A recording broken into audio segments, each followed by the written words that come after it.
Bonjour à toutes et à tous et bienvenue au webinaire Obtenir et utiliser et renouveler l'habilitation d'ELDALF.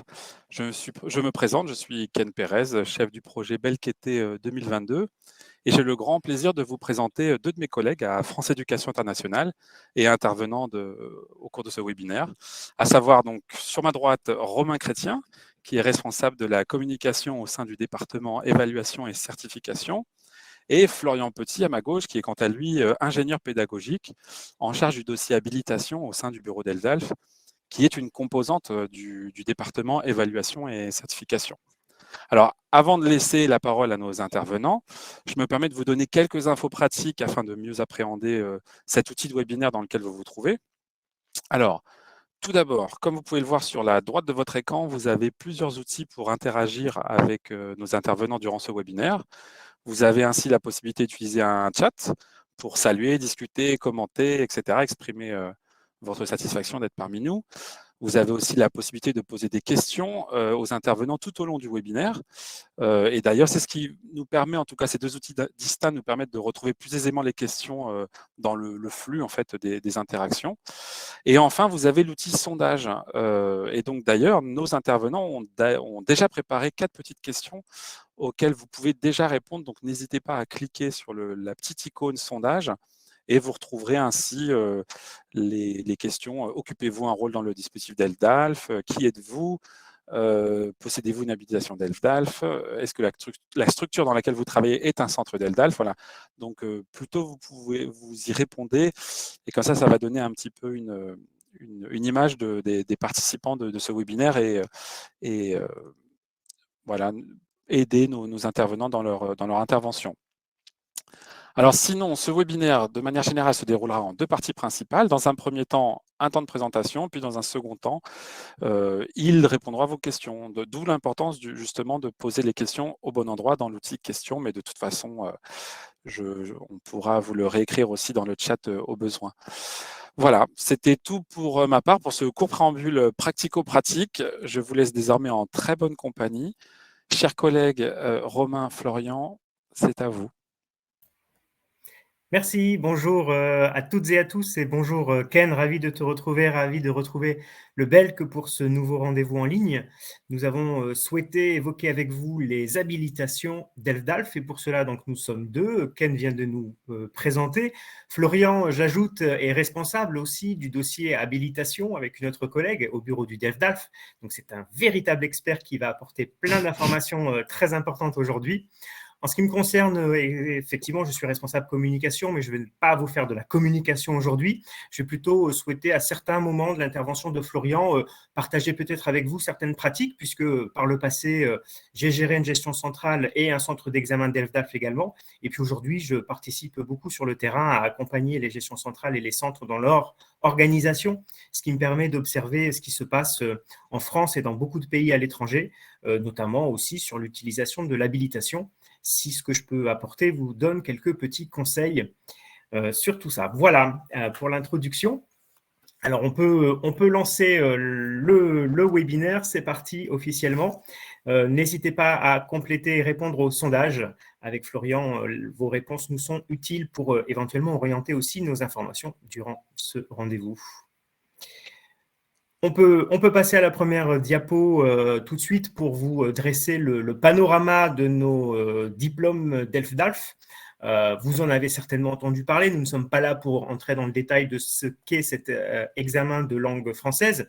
Simplement le resituer un petit peu, c'est important. Vous voyez là un extrait de notre rapport d'activité de l'année 2021 pour vous donner quelques chiffres parce que l'activité est riche avec notamment des crises qu'on connaît toutes et tous malheureusement.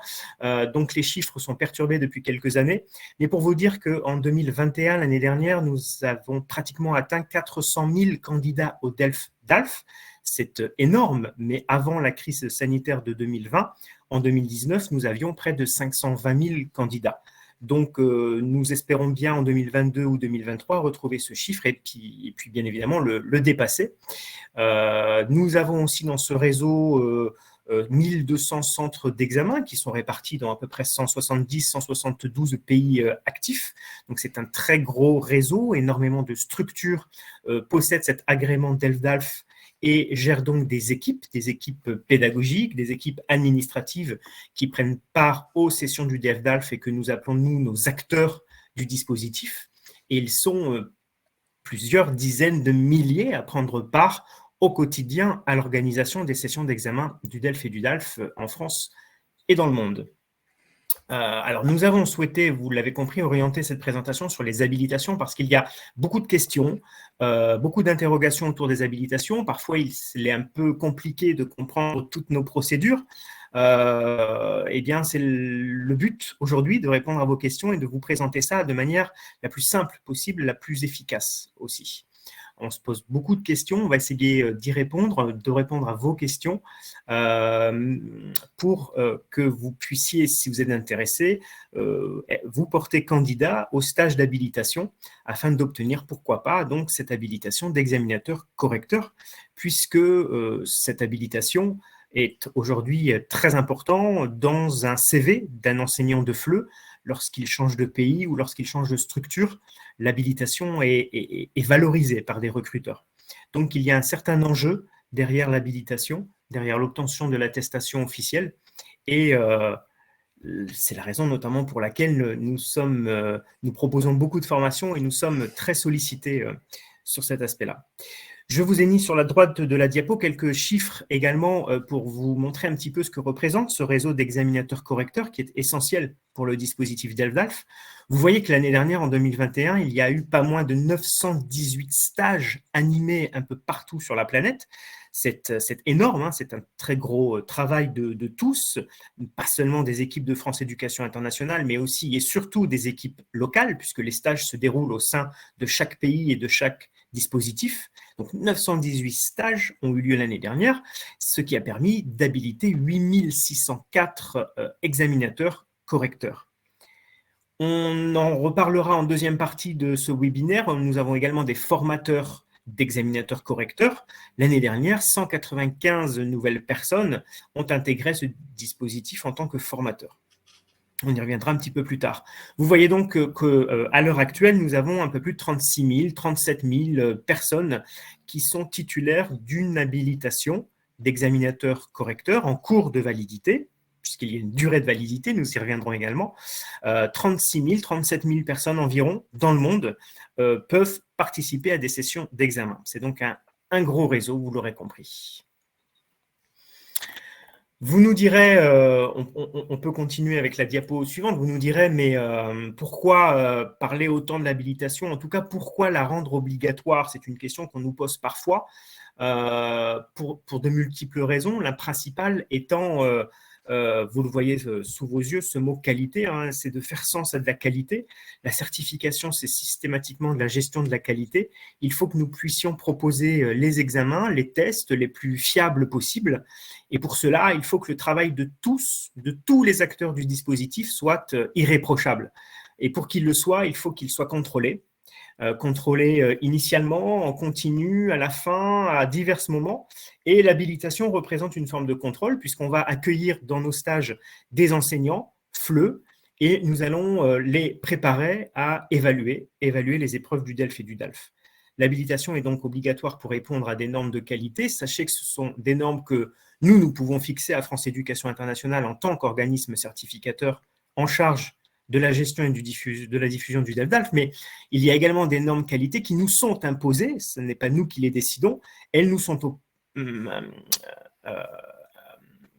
proposées, elles nous sont soumises notamment par des organismes européens, puisque vous le savez, nous répondons tous au cadre européen, au Conseil de l'Europe, à ces principes. Et pour cela, une association qui s'appelle ALTE, hein, Association of Language Testers in Europe, cette association est en charge de s'assurer que les certifications de langue étrangère proposées en Europe eh bien, fonctionnent, soient de vrais outils d'évaluation et des outils surtout fiables. C'est une surveillance d'ALTE qui permet du coup d'observer, d'auditer des certifications pour à la fin délivrer éventuellement des labels. Des labels que nous possédons au DELF parce que justement, nous avons des contrôles. L'habilitation en est une de contrôle. Donc, oui, l'habilitation est obligatoire, je le pose dès maintenant. Peut-être que Florian va pouvoir prendre la relève pour nous expliquer un petit peu plus concrètement ce qu'on appelle formation, ce qu'on entend par formation, ce qu'on y met dans cette formation d'habilitation, et nous faire également comprendre ce qu'on souhaite dire quand on parle de formation standardisée, puisque les 918 stages que je mentionnais tout à l'heure qui ont eu lieu dans le monde, eh bien, ce sont les 918 mêmes stages au même format, au même contenu qui ont eu lieu un peu partout dans le monde. Et comment on gère tout ça? Florian va répondre à cette question. Merci Robin. Alors effectivement, je passe à la prochaine slide pour vous parler un peu des formations standardisées. On va revenir sur ce concept. Comme l'a dit Romain, notre objectif final, c'est qu'un candidat soit évalué de la même manière, qu'il passe son DELF à New York, à Paris ou à Tokyo. Et donc, on a besoin de formations standardisées dans lesquelles le rôle de l'examinateur correcteur est absolument primordial, puisque c'est lui qui va donner toutes ses chances au candidat de réaliser une bonne performance par sa bienveillance, par son professionnalisme, par la parole qu'il va laisser au candidat. C'est lui qui va garantir la fiabilité des diplômes et c'est lui qui va garantir l'équité des évaluations. Et là, il y a deux concepts que je vais introduire qui sont la fidélité et la validité. Alors, pour vous aider à comprendre cette idée, on va prendre cette petite image avec trois cibles. Donc, la première cible tout à gauche, c'est ce qu'on ne veut surtout pas. C'est une évaluation qui n'est pas fidèle et pas valide, c'est-à-dire que elle n'est pas fidèle parce que les candidats ne sont pas évalués de la même manière ou d'un centre à l'autre, d'un examinateur correcteur à l'autre, d'une session à l'autre. Et elle n'est pas valide parce qu'on n'évalue pas forcément ce qu'on cherche à évaluer. Dans la deuxième situation, on a une évaluation qui est fidèle, donc la cible, toutes les touches sont arrivées au même endroit, mais pas au cœur de la cible. Donc l'évaluation est fidèle, on évalue bien les gens de la même manière, mais on n'évalue pas exactement ce qu'on cherche à évaluer, donc ce n'est pas tout à fait ça. Nous, ce qu'on veut obtenir par les formations d'habilitation, c'est la troisième cible, c'est-à-dire une évaluation à la fois fidèle et valide, dans lesquelles les personnes sont évaluées de la même manière, quel que soit l'endroit où elles sont évaluées, et avec les mêmes outils utilisés de la même façon par tous les examinateurs correcteurs. Donc c'est ça qu'on entend par formation standardisée. Et petite précision, on a une formation standardisée pour devenir examinateur correcteur, et je précise qu'en plus de ça, pour assurer la qualité des examens et la standardisation des évaluations, la double évaluation est obligatoire pour toutes les épreuves en production orale comme en compréhension orale, compréhension écrite et production écrite. Alors, on va arriver à la question de l'examinateur correcteur. Donc, comment devenir examinateur correcteur? Normalement, la voie normale pour se faire habiliter ne part pas d'une démarche individuelle. C'est d'abord le centre d'examen d'ELF-DALF qui va proposer cette formation, cette habilitation à ses employés, à ses professeurs. Et c'est d'abord la responsabilité du centre de former ses équipes, de les faire monter en compétences. Donc c'est pour ça qu'on part généralement du principe que les professeurs qui vont devenir examinateurs correcteurs du DELF-DALF sont rattachés à un centre d'examen. Quand on dit rattachés à un centre d'examen, ça veut dire qu'ils travaillent pour un centre d'examen ou alors qu'ils interviennent de manière ponctuelle pour un centre d'examen, comme intervenant extérieur, en tout cas qu'ils gravitent autour d'un centre d'examen DELF-DALF. Donc vous avez plusieurs solutions pour devenir examinateur correcteur selon votre situation. Si vous êtes rattaché à un centre d'examen DELF-DALF, vous avez deux possibilités. La première possibilité, c'est faire une formation dans votre centre, et là c'est votre centre d'examen qui va organiser un stage d'habilitation DELF-DALF, que ce soit avec un formateur du centre ou avec un formateur qui vient de FEI. Et deuxième solution, vous pouvez participer au BELC, donc en février ou en juillet, donc les universités d'été et d'hiver de FEI, qui se déroulent soit à Sèvres, soit à Nantes, et qui contiennent toujours des modules pour devenir examinateur correcteur du DELF et du DALF. Deuxième possibilité, si vous n'êtes pas rattaché à un centre d'examen DELF-DALF, vous pouvez également participer au BELC, donc que vous soyez rattaché ou non rattaché, le BELC accepte tout le monde. Mais nous avons également une deuxième solution, puisqu'on a souhaité accompagner les personnes qui voulaient devenir examinateurs correcteurs et qui n'étaient pas rattachés, puisqu'on sait bien que c'est aussi un plus sur le marché de l'emploi et que c'est souvent demandé dans les recrutements. Donc on a lancé ce qu'on appelle les stages individuels. Alors les stages individuels, c'est pas parce que vous êtes tout seul, c'est parce que vous n'êtes pas rattaché à un centre d'examen. Et ces stages ont lieu à Sèvres en juin et en novembre. Alors, en année normale, là, avec le Covid, avec les travaux qui ont lieu à FEI, c'est un petit peu compliqué cette année, mais on espère bien l'année prochaine, en tout cas, reprendre ces stages individuels pour les personnes qui ne sont pas rattachées à des centres d'examen. Alors, les conditions pour s'inscrire, pour devenir examinateur correcteur, il y a 2 conditions. Une condition sur la formation en français langue étrangère et une condition sur le niveau de langue. D'abord, sur la formation en français langue étrangère, il y a 3 possibilités. Première option, vous êtes titulaire d'un master 2 en didactique du FLE ou des langues étrangères, ou alors vous avez fait une formation professionnalisante en FLE de longue durée, par exemple le DAFLE ou le DPAFP. Deuxième option, vous êtes titulaire d'un master 1 ou d'une maîtrise FLE et vous avez au moins 2 ans d'expérience en FLE. Et l'option 3, vous avez une expérience significative de 3 ans dans l'enseignement du français langue étrangère. Donc il faut remplir une de ces 3 conditions pour pouvoir participer. Et sur le niveau de langue, il vous faut au minimum un niveau de langue B2 en français qui est exigé, sinon vous n'allez pas pouvoir profiter de la formation, vous n'allez pas pouvoir en bénéficier correctement. Donc on demande au moins ce niveau-là. Attention, alors je précise pas pour les gens qui travaillent en CASNAV en France ou dans des établissements de la EFE à l'étranger, on a des conditions un tout petit peu différentes puisqu'il faut faire partie d'un CASNAV où il faut travailler dans les établissements de la EFE pour pouvoir participer à des stages dans ces dispositifs. Alors, comment se déroule la formation d'habilitation? Donc, c'est une formation qui va durer 30 heures, si vous allez du A1 au C2, et qui est divisée en plusieurs modules qu'on vous a affichés ici. Tous les modules sont obligatoires pour être habilité, on ne peut pas en sauter. Le début de la formation commence par le CECRL. Normalement, si vous êtes professeur de français langue étrangère ou d'une autre langue étrangère, vous connaissez déjà un petit peu le CECRL. Mais là, on va réviser les notions les plus importantes, approfondir un petit peu des connaissances sur le CECRL pendant un module qui dure 3 heures. Et ensuite, on va aborder les niveaux les uns après les autres, avec des volumes horaires qui augmentent petit à petit jusqu'au niveau C2, où là, on a des productions orales et écrites qui sont beaucoup plus longues, avec un contenu qui est plus dense et plus imposant, donc on a besoin d'un petit peu plus de temps pour l'appréhender. Et on va aussi aborder dans cette formation le rôle de l'examinateur correcteur. On a vu tout à l'heure l'importance de l'examinateur correcteur pour la standardisation des examens.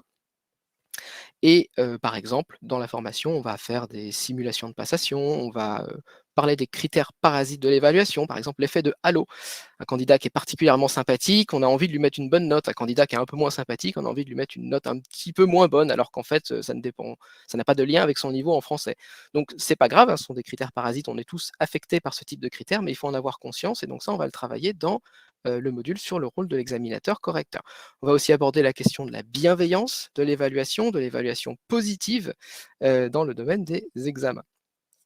Et à la toute fin de la formation, on aura des tests de fin de niveau qui consistent dans des évaluations de production orale et de production écrite, et le formateur va vérifier que les stagiaires qui participent évaluent correctement les productions qui leur sont proposées. Donc c'est une formation qui dure 30 heures pour aller du A1 au C2, mais ça peut aussi concerner moins de niveaux. On ne va pas forcément jusqu'au C2, ça dépend des centres, ça dépend des pays, et ce n'est pas toujours les mêmes besoins. Et par exemple, une formation A1, B1, ça va durer uniquement 15 heures, donc c'est un petit peu plus réduit. L'habilitation est valable pendant 5 ans. Et pour être habilité sur un niveau, il faut nécessairement être habilité sur tous les niveaux précédents. C'est-à-dire que vous ne pouvez pas être habilité, par exemple, uniquement pour le niveau C1 ou pour le niveau C2. Si vous voulez être habilité pour le niveau C1, il faut aussi être habilité pour les niveaux A1, A2, B1 et B2, par exemple. Alors, pour revenir un peu sur le contenu pédagogique de la formation, comment ça se passe très concrètement? Eh bien, les stagiaires vont évaluer durant la formation des productions orales et des productions écrites. Donc, on a des exemples de copies, comme ce que vous voyez ici à gauche, ou des productions orales qui vont être projetées, ce que vous voyez à droite. Et les stagiaires vont essayer d'évaluer ces productions orales et écrites à l'aide des grilles d'évaluation du DELF-DALF, ce que vous avez ici sur la droite, qui sont les grilles qui vont nous permettre avec leurs différents critères et leurs différents niveaux de performance, d'évaluer au plus juste et de la manière la plus précise possible les compétences des candidats pour leur attribuer au final un niveau. Voilà. Alors évidemment, tous les stages d'habilitation sont animés par des formateurs qui sont dûment habilités pour animer ce type de stage, mais on y reviendra tout à l'heure. Et je relaisse la parole à Romain. Merci Florian. Je précise, il y a beaucoup de questions et nous vous en remercions. Je précise que pendant cette présentation, vous aurez déjà plusieurs réponses aux questions posées, mais nous y reviendrons bien sûr à la fin pour nous arrêter sur les points que nous n'aurions éventuellement pas abordés. Grande question qu'on nous pose, mais que faire une fois l'habilitation en poche? J'ai suivi la formation, j'ai suivi le contenu et ma formatrice ou mon formateur m'habilite. Donc, j'obtiens l'attestation officielle de France Éducation et du ministère. J'ai mon document valable 5 ans. Qu'est-ce que je fais? Alors, vous avez compris qu'il y a surtout 2 cas de figure, hein, selon si vous travaillez déjà dans un centre agréé DELF-DALF ou selon si vous n'êtes pas encore dans un centre agréé DELF-DALF. Dans tous les cas, la première des choses à faire, c'est d'alimenter votre CV. Je l'ai dit en introduction, cette attestation d'habilitation, il y a de très forts enjeux derrière, vous l'avez compris, le nombre de sessions augmente et les centres ont vraiment besoin de ressources humaines supplémentaires et c'est valorisable sur un CV d'enseignant de FLE quand on a cette spécialité habilitation pour corriger, évaluer les épreuves du DELF-DALF. Donc, première démarche, ne pas oublier de le mettre sur son CV. Dans notre domaine du FLE, c'est essentiel de le valoriser. Ensuite, si vous êtes rattaché donc à un centre agréé DELF-DALF, tout simplement, votre chef de centre va être informé de toute façon que vous avez obtenu cette habilitation. Et donc, il va pouvoir vous mettre sur le planning des sessions. Ce qu'il faut que vous fassiez tout simplement, c'est lui confirmer vos disponibilités, signifiez-lui vos disponibilités, votre engagement, votre motivation à prendre part aux sessions d'examen DELF-DALF. Potentiellement, selon le pays, selon le centre, il peut y avoir beaucoup de sessions dans l'année, donc beaucoup d'opportunités de participer à des sessions. Donc, manifestez-vous, confirmez les disponibilités, c'est la première chose à faire. Je précise au passage toutefois qu'un chef de centre n'a pas d'obligation à vous donner du travail, pour le dire ainsi, pendant une session. C'est le chef de centre qui est libre, qui organise ces sessions, qui organise le travail et les activités liées au DELF-DALF, et c'est lui qui organise son planning et qui sélectionne son équipe. Donc, il peut, pour diverses raisons, sélectionner une partie des habilités ou tous, ou varier selon les sessions pour que tout le monde ait accès à un moment ou à un autre dans l'année à une session DELF-DALF. Il peut aussi estimer, par exemple, vos compétences ou votre aisance. On peut être à l'aise sur des niveaux A, on peut s'écarter un petit peu sur l'évaluation sur des niveaux B, par exemple, parce qu'on est moins habitué à travailler avec des niveaux B dans l'enseignement. Le chef de centre va s'en apercevoir forcément, puisqu'on, comme l'a dit Florian, on travaille en double évaluation. Donc, on s'aperçoit en tant que chef de centre assez rapidement aussi de ces écarts-là. Donc, le chef de centre, c'est la petite image que je vous ai mis après la coupe. Ce binôme de super-héros, c'est vous, c'est le binôme d'évaluateurs. Le chef de centre, lui, va s'assurer d'essayer de créer des binômes en fonction des expériences. Donc, très souvent, quelqu'un qui a récemment obtenu l'habilitation et qui débute donc dans les sessions, un chef de centre devrait, si possible, le placer avec quelqu'un de plus expérimenté pour faciliter le travail, faciliter les échanges et donc l'évaluation. Ou alors aussi sur de l'aisance, si un examinateur correcteur est plus à l'aise sur des niveaux A, B ou C, ou en fonction, bien évidemment, encore une fois, de l'agenda, du planning et de vos disponibilités. N'hésitez pas également à dire à votre chef de centre, quand vous aurez l'habilitation, que vous êtes motivé à participer à toutes les sessions, mais surtout à toutes les déclinaisons du DELF. Vous savez qu'on propose beaucoup de sessions du DELF tout public pour les adultes, mais il y a aussi beaucoup de sessions pour les mineurs, du DELF junior pour les adolescents ou du DELF prime pour les enfants. Je pense qu'il est très intéressant quand on est enseignant FLE aussi de toucher à tous ces publics-là. Surtout que dans une situation d'examen, DELF prime ou DELF junior, ça n'est pas tout à fait la même chose que de recevoir un public adulte en situation d'examen. Par exemple, pour le DELF prime, Florian en parlera un petit peu plus tard, il y a des outils spécifiques pour se préparer. On ne va pas accueillir un enfant de 9 ans comme on accueille un adulte qui a plus de 18 ans. Donc, ce n'est pas la même approche, ce n'est pas tout à fait le même travail et ça peut être intéressant de varier vos expériences, et en tout cas une petite recommandation que je me permets de vous faire.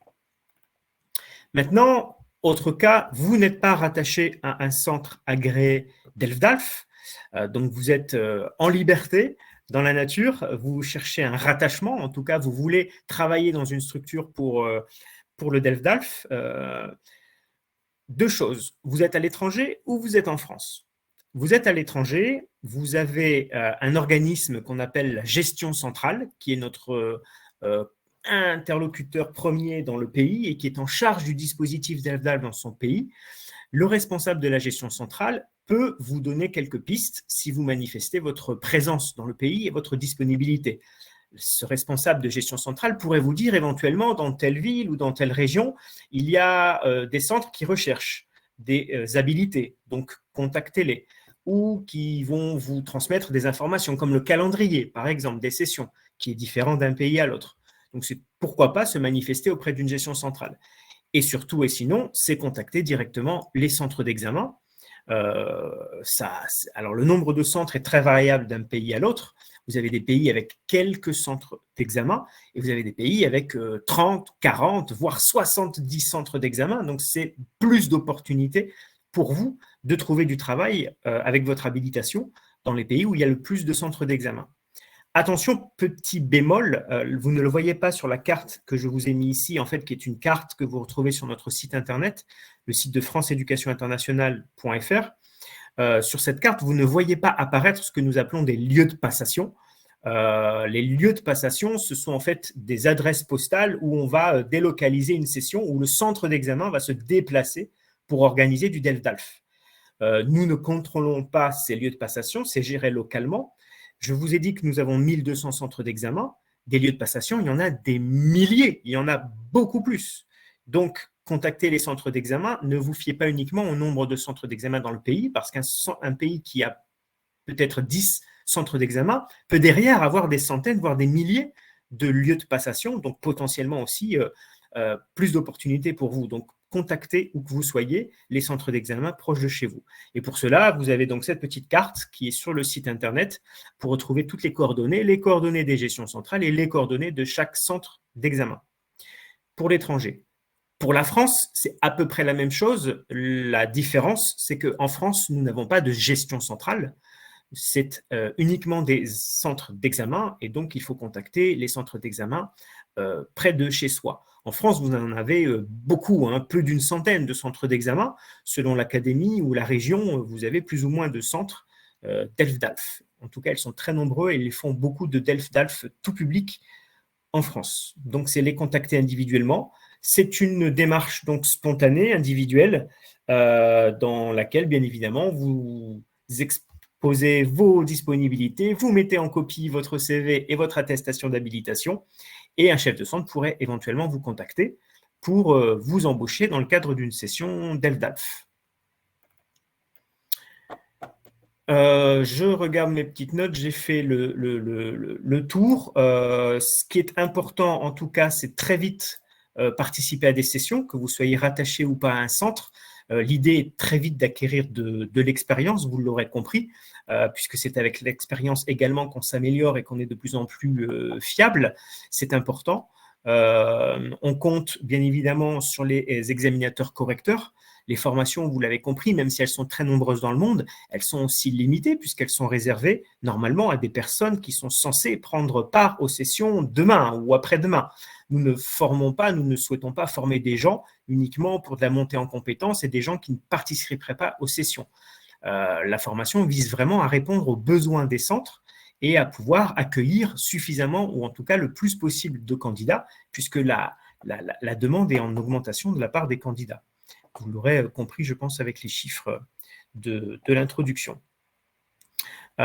Autre petite recommandation également de ce que nous pouvons observer sur le terrain, essayez de travailler ce qu'on pourrait appeler la formation continue. L'habilitation, vous l'avez compris, est valable 5 ans. Ça ne veut pas dire qu'il faut se former, reformer tous les 5 ans, mais bien travailler continuellement ses compétences. De toute façon, je le vois dans le sondage, vous êtes très majoritairement des enseignants de FLE et je pense que quand on est enseignant de FLE, on accepte de se faire former toute sa carrière. C'est le principe, c'est la règle du jeu, la pédagogie évolue, les pratiques évoluent. Il faut donc nous aussi évoluer, et pour ça, il faut accepter d'être formé en continu. C'est le cas avec le DelfDalf. Pour cela, il y a des petits outils. Florian y reviendra tout à l'heure. Mais sachez que les centres d'examen peuvent aussi vous proposer des choses comme des réunions d'harmonisation ou des réunions pendant lesquelles on va réviser tous ensemble les descripteurs, on va évaluer des copies témoins, on va peut-être réviser aussi même des procédures. Ça peut être une façon de se former avec son équipe. Il faut se prêter à ce jeu-là, c'est très important. N'hésitez pas aussi, juste avant vos premières sessions, à relire le matériel que vous avez reçu pendant la formation. Encore une fois, le but étant d'être le mieux préparé et d'être le plus serein possible le jour des passations. Également, je le cite maintenant puisque j'ai moi-même évoqué la qualité au tout début. Sachez que France Éducation Internationale conduit des visites de conformité dans les centres d'examen en France et à l'étranger. Une visite de conformité, c'est un expert de France Éducation qui se déplace, ou un de ses représentants, un responsable de gestion centrale par exemple, qui se déplace dans le centre d'examen pour observer l'organisation de la session.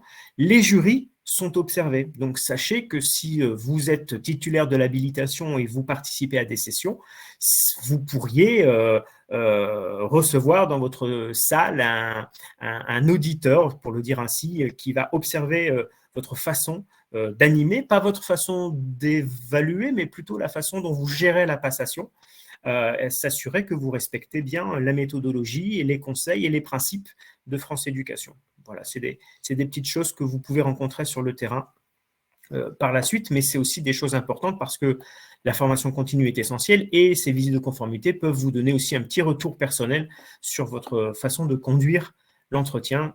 Je pense bien sûr donc à la passation de l'épreuve de production orale. Alors, tout ça, c'est bien, la formation continue, on se prépare, on se motive, on participe. Et puis, au bout de 5 ans, arrive cette échéance. Voilà, fin de l'habilitation. Que se passe-t-il, Florian? Qu'est-ce qu'on fait au bout de 5 ans? Beaucoup de questions déjà sur ce point-là. Oui, j'ai vu qu'effectivement, beaucoup de personnes sont préoccupées par le renouvellement de leur habilitation. Alors là, vous avez 2 possibilités.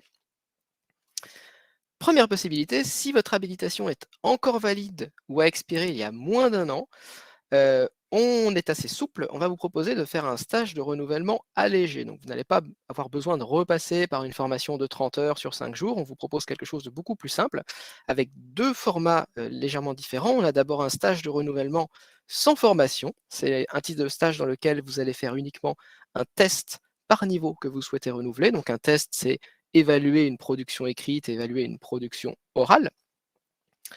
Ça peut se faire sur une demi-journée pour renouveler du A1 au C2, donc c'est très, très rapide. Ou éventuellement, vous pouvez faire un test de renouvellement avec formation. C'est la même chose qu'un stage sans formation, sauf que là, avant de faire les tests, vous prenez 1, 2, 3 heures avec le formateur dans le centre pour réviser un petit peu les niveaux, vous recaler sur qu'est-ce qu'on attend en A1, en A2, en B1, etc. pour être parfaitement prêt pour le test que vous allez faire juste après. Donc ça, c'est si votre habilitation est encore valide ou a expiré il y a moins d'1 an. Deuxième possibilité, malheureusement, si votre habilitation n'est plus valide depuis plus d'1 an, donc si ça fait plus de 6 ans que vous avez été habilité, là on considère qu'il faut que vous repreniez les compétences dans un stage complet de première habilitation, et donc il faut refaire un stage avec exactement les mêmes conditions que ce qu'on a vu tout à l'heure, en respectant les mêmes prérequis. Donc dans tous les cas, vous remarquez que pour renouveler votre habilitation, vous devez nécessairement être rattaché à un centre d'examen DELF-DALF. Si vous n'êtes plus rattaché à un centre d'examen DELF-DALF, si vous n'avez plus un centre d'examen DELF-DALF qui fait appel à vos services près de chez vous, ça va être très compliqué, malheureusement, là, de vous faire réhabiliter. Alors, Romain a commencé à aborder le sujet de la formation continue. Quels sont les outils que vous pouvez utiliser pour vous former en continu? On a des parcours sur la plateforme de formation en ligne de France Éducation Internationale qui s'appelle FEI+. Et on a 4 parcours qui pourraient vous intéresser pour votre formation continue.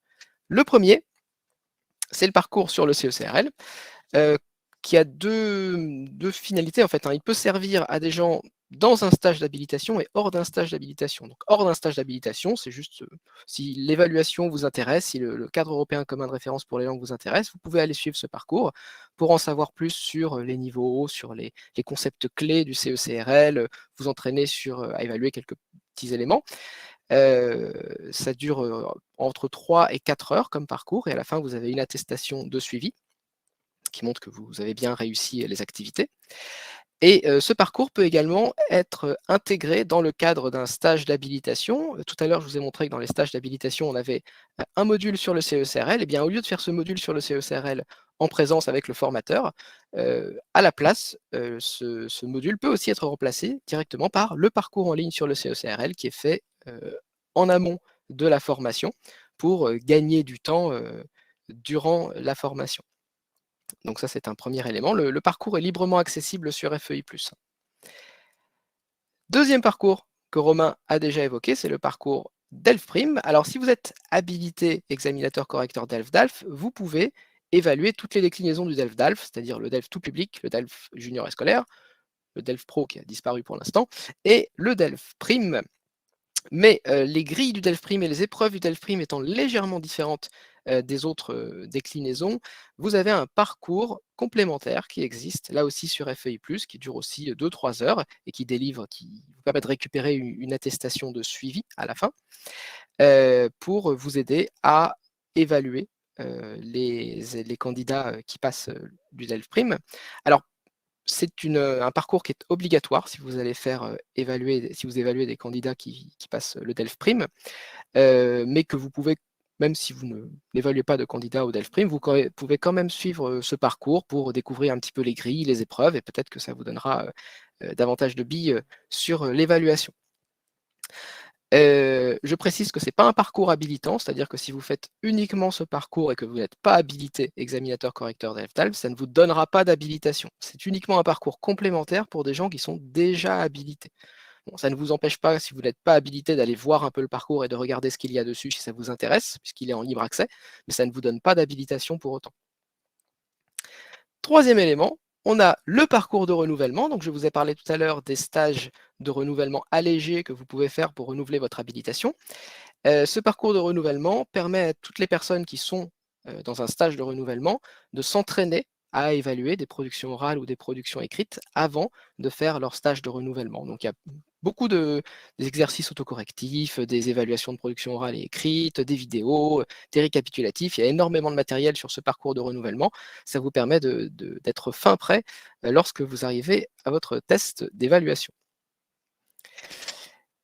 Et enfin, le parcours d'auto-formation aux nouvelles grilles. Alors, vous le savez peut-être déjà, de nouvelles grilles d'évaluation vont être mises en place pour les sessions d'examen du DELF et du DALF. Et ces nouvelles grilles seront mises obligatoirement en session à partir du 1er septembre 2022. Donc, si vous êtes déjà habilité, normalement vous êtes habilité aux anciennes grilles, il va falloir faire ce parcours d'auto-formation obligatoirement pour vous habituer à évaluer avec ces nouvelles grilles d'évaluation qui sont normalement plus intuitives et plus simples que les anciennes, mais il faut quand même passer par ce parcours qui dure entre 3 et 6 heures. Il y a une partie facultative et une partie obligatoire. Et vous obtenez à la fin une attestation de suivi que vous devrez donner à votre responsable de session et qui vous permettra de participer aux sessions qui auront lieu à partir de septembre 2022. Encore une fois, ce parcours n'est valable que pour des personnes qui sont déjà habilitées. Ce n'est pas un parcours habilitant si vous n'avez pas déjà l'habilitation. Voilà pour les parcours FEI+. Et ça répond encore une fois à beaucoup de questions qui sont posées à l'écrit dans l'onglet questions, merci. Donc vous venez de trouver certaines réponses à vos questions, notamment pour se préparer au renouvellement. Moi j'ajoute, mais j'en ai déjà fait mention, donc encore une fois, ces réunions d'harmonisation avant ou après les sessions qui vraiment, sur un plan pédagogique, me semble essentiel de partager avec ses collègues au sein du centre, de réviser ensemble. Quand il peut y avoir un formateur local disponible, c'est encore mieux puisqu'il est encore davantage expert et peut conduire ces réunions, ou le chef de centre lui-même. Donc, ça me semble très, très important cela. Et puis, je ne m'attarde pas plus, et puis un outil, une plateforme en ligne qui s'appelle Espace professionnel du DELF et du DALF, auquel les habilités ont accès Donc, si demain vous suivez un stage et vous obtenez l'habilitation, vous recevrez le lien pour vous créer un compte sur cet espace. Vous y avez plusieurs onglets en fonction de votre rôle dans le dispositif, selon si vous êtes responsable de centre, examinateur correcteur ou surveillant, par exemple. Vous avez votre onglet qui vous est réservé et dans votre onglet, vous avez tout un tas d'outils. Des outils administratifs, bien sûr. On y met, par exemple, les manuels. On ne les a pas évoqués, mais ils sont essentiels. Nous proposons des manuels administratifs, donc disponibles en fichier PDF, pas utile de les imprimer, mais si vous le voulez pour votre table de chevet, vous pouvez les imprimer aussi, mais vous avez ces manuels qui récapitulent toutes les procédures et toutes les règles, notamment celles portant sur le bon comportement de l'évaluateur. Vous avez les manuels sur l'espace pro, vous avez donc outils administratifs, je disais, des outils pédagogiques, on vous y met les grilles, on vous y met les descripteurs si vous les avez perdus, et on met même, sachez-le, quelques sujets bonus, parce que sur notre site public, nous proposons des exemples de sujets, 1 ou 2 par niveau, mais pas plus. Sur l'espace pro, vous avez le droit à un petit peu de bonus et vous avez le droit à d'autres exemples de sujets supplémentaires si vous êtes amené, voilà, enfin, dans vos cours ou dans des ateliers de préparation au DELF, par exemple. Sur l'espace pro, vous avez toutes les actus pour rester aussi connecté au quotidien avec ce qui se passe dans le monde du DELF et du DALF. Voilà. J'espère que tout ça vous donne envie de passer l'habilitation, mais attention, ça n'est pas fini. Si vous avez envie de devenir examinateur correcteur, eh bien tant mieux, mais vous pouvez aller encore plus loin, peut-être. Comment, Florian? Mais merci de cette question, Romain. En devenant formateur du DALF. Donc effectivement, je reviens juste sur l'espace pro. Toutes les informations qu'on donne là sont disponibles sur l'espace professionnel pour les gens qui sont déjà habilités et qui veulent savoir comment se renouveler, comment devenir formateur. Ces informations sont sur l'espace pro du DELF et du DALF. Et sur le site public également, je vais vous partager un lien tout de suite dans le chat où vous retrouvez aussi certaines informations sur le site public si vous n'avez pas accès à l'espace pro.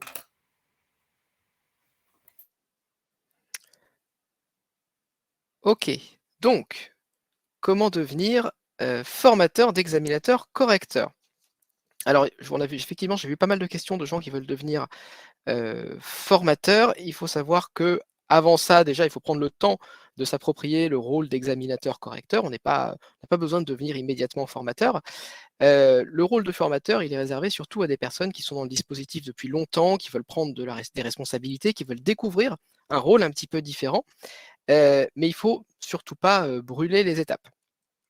Puisque contrairement à ce qu'on peut penser, le rôle de formateur, le statut de formateur, ce n'est pas l'aboutissement nécessaire et logique et absolu de l'examinateur correcteur. On peut être examinateur correcteur de sa vie, toute sa vie et ne jamais devenir formateur et être quand même très content, et ça ne posera pas de problème. Tout le monde ne peut pas devenir formateur. Mais pour ceux qui le veulent, il y a quand même une formation nécessaire que vous devez suivre, comme la formation d'examinateur correcteur, qui vous permettra de devenir formateur. Alors, les conditions pour s'inscrire à cette formation de formateur. Il y a 4 conditions. La première, c'est d'avoir une habilitation d'examinateur correcteur valide, évidemment. La deuxième, c'est d'être rattaché à un centre d'examen DELF-DALF. Encore une fois, là, il faut travailler pour un centre d'examen. Troisième condition, c'est d'avoir participé à au moins une session d'examen comme examinateur correcteur sur l'année écoulée. Donc, puisque vous voulez être formateur d'examinateur correcteur, on vous demande à vous aussi d'avoir une expérience d'examinateur correcteur et d'être un examinateur correcteur chevronné. Sinon, ça n'a pas de sens. Et quatrième condition, c'est d'être désigné par son centre d'examen ou sa gestion centrale, puisqu'on ne va pas aller postuler tout seul à une formation de formateur, c'est le responsable de centre en France ou le responsable de gestion centrale pour le DELF-DALF à l'étranger qui va vous proposer dans une formation d'habilitation. Donc si vous voulez devenir formateur, c'est vers ces personnes-là que vous devez vous retourner. Vous devez avoir leur aval avant de pouvoir participer à une formation de formateur. Ces 4 conditions que je vous donne là, ce sont des conditions vraiment minimum. Ce qu'on attend d'un formateur, c'est d'avoir quelqu'un qui a une expérience en formation de professeur, qui a une appétence pour l'ingénierie de formation, qui a éventuellement l'habitude de former ses collègues. C'est pour ça que ça s'adresse souvent plutôt à des coordinateurs pédagogiques, à des directeurs des cours, voilà, des gens qui ont cette expérience de formation de collègues. Il faut faire attention parce qu'un bon professeur de FLE ou un bon examinateur correcteur ne sera pas nécessairement un bon formateur d'examinateur correcteur. On est sur des compétences qui sont différentes. Et l'habilitation de formateur, comme l'habilitation d'examinateur correcteur, est valable 5 ans. Alors, comment est-ce que vous pouvez suivre un stage pour devenir formateur? Il y a 3 possibilités. Première possibilité, durant le BELC, on a des modules pour devenir formateur d'examinateur correcteur du DELF-DALF. Alors maintenant, c'est surtout proposé l'été. L'hiver, ça dépend si ça se passe en ligne ou pas, puisque cette formation n'existe pas sous le format en ligne. On ne peut la faire qu'en présence. Donc, c'est surtout durant le BELC été, pour l'instant. Vous avez aussi la possibilité d'y participer dans les missions organisées par France Éducation Internationale. Alors, ces missions ne sont organisées que sur demande des postes diplomatiques à l'étranger et en France sur demande des rectorats ou des centres d'examen. Et à ce moment-là, c'est sur un devis qu'un missionnaire du bureau d'AFDALF se déplace pour faire cette formation. Et troisième possibilité, un peu plus anecdotique, c'est les stages CASNAV. Donc là, c'est vraiment spécifique pour les examinateurs correcteurs qui travaillent dans des CASNAV en France, sur le DELF scolaire. Et là, c'est le CASNAV qui va proposer des formateurs pour ces stages très spécifiques dans le cadre d'une convention entre FEI et le ministère de l'Éducation. Alors, comment se déroule la formation très rapidement? C'est une formation qui est assez différente de la formation d'examinateur correcteur, puisque là, les stagiaires ne vont pas passer leur temps à évaluer des productions orales et écrites, mais vont plutôt être dans la situation eux-mêmes d'animer des modules. Donc, on les met vraiment c'est une mise en pratique immédiate des compétences et des savoirs du formateur. Comme dans une formation d'examinateur correcteur, il y a différents modules qui vont concerner tous les niveaux. Donc, par exemple, il y a un groupe qui va travailler sur le niveau A2, qui va préparer un module A2 et le présenter aux autres. Et les autres stagiaires de la formation vont jouer le rôle des stagiaires qui seront les futurs examinateurs correcteurs dans une formation réelle. C'est un type de stage dans lequel les stagiaires vont apprendre à gérer les groupes, à gérer le temps, et aussi les aspects administratifs et logistiques de la manière dont va se dérouler un stage local. Donc c'est une formation assez complète, ça dure 30 heures si vous faites du niveau A1 au niveau C2. Ça peut aller que jusqu'au B2 et dans ce cas-là, ce sera un petit peu plus court, mais généralement la formation court sur l'ensemble des niveaux du cadre.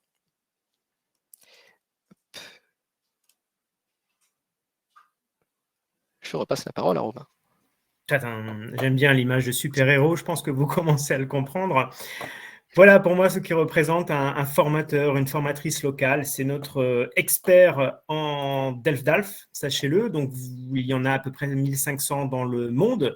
La formation de formateur est un réel investissement sur ces personnes, un investissement du centre d'examen ou de la gestion centrale du pays ou un investissement de France Éducation Internationale puisque nous cherchons, vous l'avez compris, Florian vous a donné les conditions d'accès, des personnes motivés par le fait de former ses collègues, donc potentiellement des gens déjà préparés, formés en ingénierie pédagogique, mais les formateurs, pour nous, sont vraiment des relais.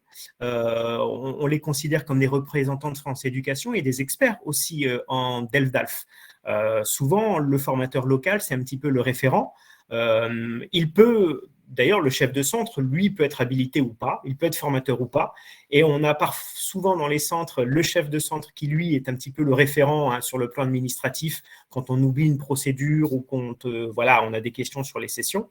Mais le formateur est vraiment son référent pédagogique et c'est lui qui va maîtriser le DELF, les niveaux, les descripteurs et puis les épreuves, l'actualité de France Éducation.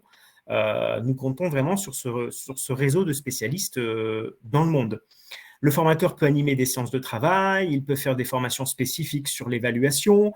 Donc, on a aussi dans les différents pays, parfois, des centres d'examen qui investissent sur leurs formateurs, qui leur confient d'autres projets, comme le montage d'un atelier de préparation, comme de la formation sur l'évaluation de manière globale, ou pourquoi pas même les formateurs locaux, parfois, peuvent présenter des choses, le DELF-DALF à des publics ou dans des écoles ou dans des universités. Voire même dans certains pays, sachez-le, des gestions centrales s'appuient sur les formateurs locaux pour conduire des visites de conformité. Donc bref, vous comprenez que ce sont des personnes qui sont très importantes pour le dispositif, ce sont, je le répète, des référents.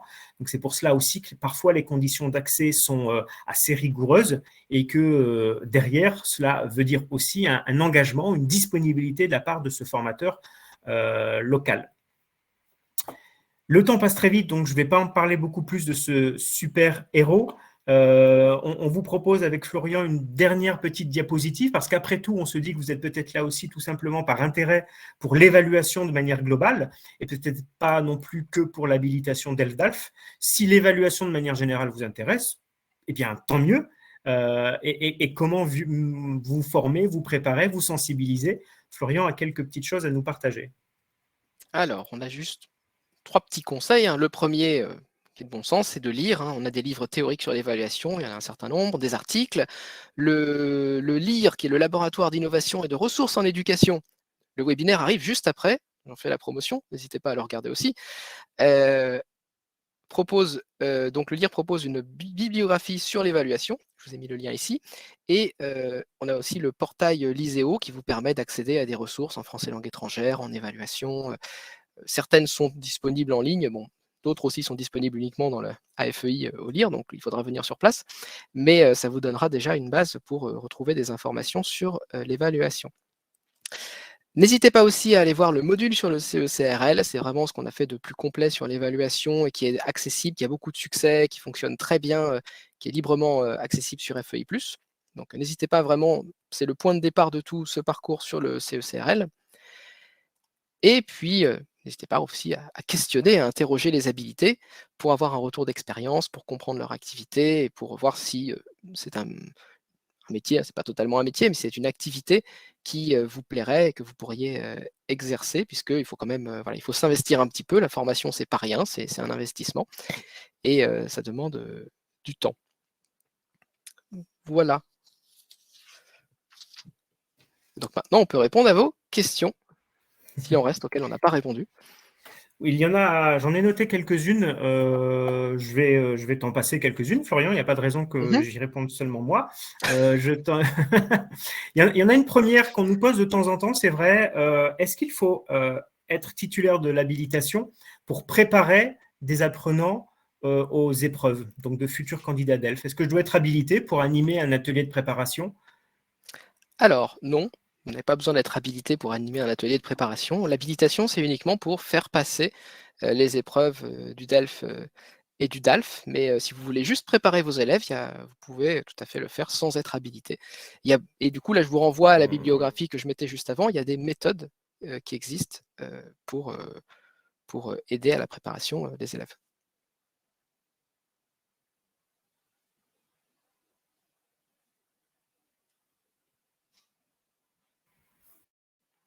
Romain, tu es là? Romain a disparu.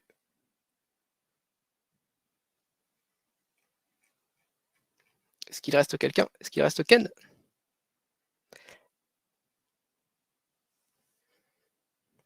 Non. Si, je suis là. Si. D'accord. Tu es revenu aussi, donc. Oui, j'ai été coupé, pardon. Vous m'attendiez peut-être. Non, mais on s'inquiétait. Florian avait répondu à la première question et puis il attendait de futures questions éventuelles. Merci Florian. Oui, il y a plusieurs questions pour ce que nous avons évoqué, les stages individuels qui se déroulent dans les locaux de France Éducation, parce que tout le monde a bien compris qu'il y a 4 opportunités pour être habilité quand on ne travaille pas dans un centre d'ELF. Les 2 opportunités Belk, février, juillet, ou dans les locaux de France Éducation à Sèvres en juin et en novembre. Florian, est-ce que novembre, l'édition aura lieu ou pas en 2022? Est-ce que tu peux répéter ou confirmer? Et ça coûte combien? Alors, je ne pense pas que ça ait lieu en novembre, d'après mes dernières informations. Novembre 2022. Donc, il faudra novembre 2022. Donc, peut-être juin 2023. À voir. Pour l'instant, on ne peut pas le dire. Ça coûte combien? Ça coûte cher. Mais c'est un prix raisonnable pour avoir une habilitation de cette qualité, bien sûr. J'ai pas les... Non, en plus, voilà, la note tarifaire de France Éducation Internationale évolue chaque année, donc on ne peut pas nous avancer et vous donner le tarif pour l'année 2023. Sur les années précédentes, avant la crise, c'était autour de 500 €, entre 450 et 500 € la semaine, donc pour 30 heures de formation. Après, tout dépend si vous souhaitez un hébergement sur place ou pas. Et puis, pour le Belk, c'est le tarif du Belk, tout simplement, pour l'inscription. En 2023, nous n'avons pas, du coup, encore les tarifs, bien sûr. On Mais nous encore a une fois, la demandé... logique du dispositif, c'est quand même d'être dans un centre et d'être rattaché à un centre et de faire une formation dans un centre d'examen d'ELF-DALF ou au BELC. Venir au stage individuel à FEI, ça doit vraiment être l'exception, c'est pas dans la logique générale du dispositif. Tout à fait. Tu as parlé des personnes seraient éventuellement intéressées, mais pas toujours diplômées en FLE. Tu as mentionné la reconnaissance d'une expérience significative dans l'enseignement du FLE pour accéder à un stage. Est-ce que tu pourrais donner quelques exemples ou un peu plus de précision sur ce que tu entends par expérience significative? Alors, expérience significative, si vous avez travaillé par exemple dans une alliance française, même si vous n'avez pas de master FLE, si vous avez travaillé dans des CASNAV par exemple, que vous avez donné des cours de français langue étrangère, voilà, tout ce qui relève du français langue étrangère dans des instituts français ou dans des universités, ça peut compter comme expérience en français langue étrangère, hein. Dans des associations même, ça peut aussi être pris en compte. Merci Florian, je parcours les questions. Est-ce que tu nous confirmes qu'un formateur est rattaché à un pays ou il n'est pas rattaché à un pays, ou est-ce qu'un formateur est rattaché à quelque chose? Un formateur est rattaché... Alors, les deux, mon capitaine. Le formateur va être rattaché à un centre en tant qu'habilité, parce qu'un formateur est aussi un examinateur correcteur à la base. Donc l'examinateur correcteur est rattaché à un centre. Le formateur, si c'est en France, il est plutôt considéré comme étant rattaché à un centre. Si c'est à l'étranger, le formateur va être plutôt considéré comme étant rattaché au pays. Mais en soi, en tant qu'examinateur correcteur, de toute façon, il est rattaché à un centre. Enfin, c'est pas une distinction très, très importante en fait. Et encore une fois, le formateur étant l'un de nos représentants sur place, on a besoin de savoir où il se situe, dans quelle région il travaille. Donc nécessairement, il est rattaché effectivement à un centre ou à un pays et ne peut pas changer tous les 15 jours de pays, par exemple. Oui, bah, surtout la différence entre à l'étranger, le formateur va intervenir en général pour former les gens dans toutes les alliances ou tous les instituts. Il va aller d'un centre à l'autre dans le pays pour former des examinateurs. En France, on va plutôt avoir le formateur du centre qui va intervenir peut-être sur le centre voisin, mais généralement qui va quand même rester dans son centre ou dans sa zone, la zone proche. Florian, le temps passe très vite et il y a 2, 3 encore questions, mais j'en choisis une parce que je ne veux pas qu'on en fasse l'impasse. On nous pose la question sur des stages à distance, en ligne, puisque effectivement, avec ce que nous avons vécu, on s'est habitué un peu au format en ligne. Est-ce que ça se fait pour l'habilitation d'examinateur correcteur? Si oui, sous quelles conditions? Sinon, pourquoi? Alors, actuellement, on est dans une phase un peu d'incertitude, en toute honnêteté. On a fait ces stages en ligne pendant la crise du Covid et pendant la pandémie. Donc, le format en ligne existe. Il est utilisé encore dans certaines situations sur dérogation, quand vraiment, si la situation sur place est complexe.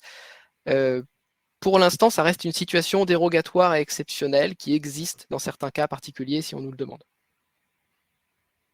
Peut-être que ça va être amené à se généraliser ou non, mais là, aujourd'hui, ce n'est pas une décision qui a été prise, donc je ne peux pas m'avancer sur le sujet. D'accord, c'est en cours de réflexion. Voilà. Après, ça a été sur le BELC hiver numérique de l'année dernière, on a eu des stages d'examinateurs correcteurs en ligne. Peut-être que si le BELC numérique a lieu aussi en ligne l'année prochaine, peut-être qu'on aura aussi des stages en ligne dans ce cadre-là. D'accord. Merci Florian. S'il reste des dernières questions auxquelles nous n'avons pas répondu, n'hésitez pas à les repartager de nouveau dans l'onglet questions. Il nous reste 2 petites minutes. Peut-être sur les nouvelles grilles, tu les as évoquées. Est-ce qu'elles seront diffusées à partir du mois de septembre dans les sessions? Donc, les examinateurs correcteurs habilités sont invités à suivre le module de préparation sur FEI+, avant de participer à une session à partir de septembre. Est-ce que dans les stages d'habilitation, donc, les formateurs locaux utilisent ce nouveau matériel et les examinateurs seront bientôt préparés via leur formation, en fait? Alors, normalement, là, aujourd'hui, le matériel est déjà disponible pour les formateurs aux nouvelles grilles. Donc, des formateurs qui aujourd'hui font un stage d'habilitation peuvent choisir entre les anciennes ou les nouvelles grilles. On recommande plutôt les nouvelles grilles pour que les gens n'aient pas besoin de faire le module d'auto-formation aux nouvelles grilles. Mais pour les gens qui vont encore participer à des sessions en juillet et en août, Donc ces sessions seront nécessairement aux anciennes grilles. Donc là, on recommande plutôt de faire le stage aux anciennes grilles. Et ensuite, les personnes pourront faire le module d'auto-formation aux nouvelles grilles pour pouvoir intervenir en session à partir du 1er septembre 2022. Et pour les gens qui sont déjà habilités, n'hésitez pas à aller voir le parcours. Et sur l'espace professionnel, on a déjà les grilles, les nouvelles grilles et les explicitations des nouvelles grilles qui sont disponibles aussi. Très bien, c'est très complet. Merci beaucoup. On nous demande quelques contacts. Alors oui, alors notre adresse, oui et non. Vous retrouvez les informations sur le site internet public. Votre réflexe, c'est soit de suivre l'actualité du BELC si vous voulez participer à une formation dans le cadre du BELC, ou alors si vous voulez participer à un stage localement dans votre pays, à côté de chez vous, contactez les centres d'examen, contactez la gestion centrale, parce que c'est géré localement, l'organisation de ces stages, ce n'est pas nous. Donc, contactez plutôt vos interlocuteurs locaux, chefs de centre d'examen ou responsables de gestion centrale, pour manifester votre parcours, votre motivation, votre envie d'être habilité et leur demander éventuellement le calendrier des stages ou sous quelles conditions vous pourriez participer dans votre pays à côté de chez vous, sans devoir forcément vous déplacer en France. Ne nous contactez pas forcément directement parce que nous n'aurons peut-être pas la question. Nous gérons, voilà, vous l'avez compris, les procédures d'organisation et la gestion du matériel, mais après, le montage du planning des stages se fait pays par pays, parfois centre par centre. Donc, soyez vraiment au contact avec vos interlocuteurs les plus proches. Voilà. Et je pense qu'on a respecté le délai, Ken, la durée. Tout à fait, tout à fait. Merci beaucoup, cher Romain, cher Florian. Merci vraiment à tous les deux pour ce précieux webinaire. Je pense qu'il a apporté beaucoup de réponses. Malheureusement, j'ai l'impression encore de nombreuses questions qui continuent de se poser, mais on est forcément limité par le temps, d'autant qu'il y a d'autres collègues qui vont enchaîner dans 30 minutes pour un autre webinaire, cette fois-ci plus sur les ressources de l'ISEO, qui est un autre service de France Éducation Internationale, et que je vous invite éventuellement, si vous n'avez pas encore, si vous n'y êtes pas inscrit, à vous inscrire, vous avez encore le temps. Donc voilà, donc je voulais déjà vous remercier pour ce que vous avez exposé, et je pense que ça a été très utile. Et bien évidemment, remercier tous les participants pour les questions, pour leur interaction, pour leur motivation à participer au dispositif d'ELDALF, qui est quand même très important pour notre cœur de métier. Donc voilà, merci à vous.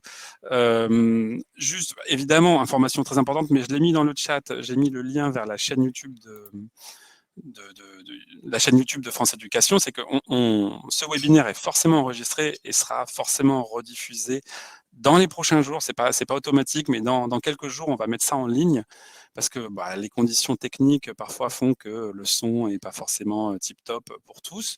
Mais voilà, donc en tout cas, très prochainement en ligne sur la chaîne YouTube. Et de manière générale, si vous suivez nos comptes, les comptes du BELC sur les réseaux sociaux, ou même le compte d'ELFDALF, d'ILTCF, je crois, sur le Twitter, etc., vous serez forcément informé de la mise en ligne de tous ces webinaires. Donc, je vous invite à vous abonner, à cocher la cloche, comme on dit sur YouTube, etc. Donc, voilà. Je vous remercie encore toutes et tous, et je vous souhaite une très bonne continuation, et je vous dis à très bientôt pour d'autres webinaires. Merci à vous et à bientôt. Au revoir. Merci.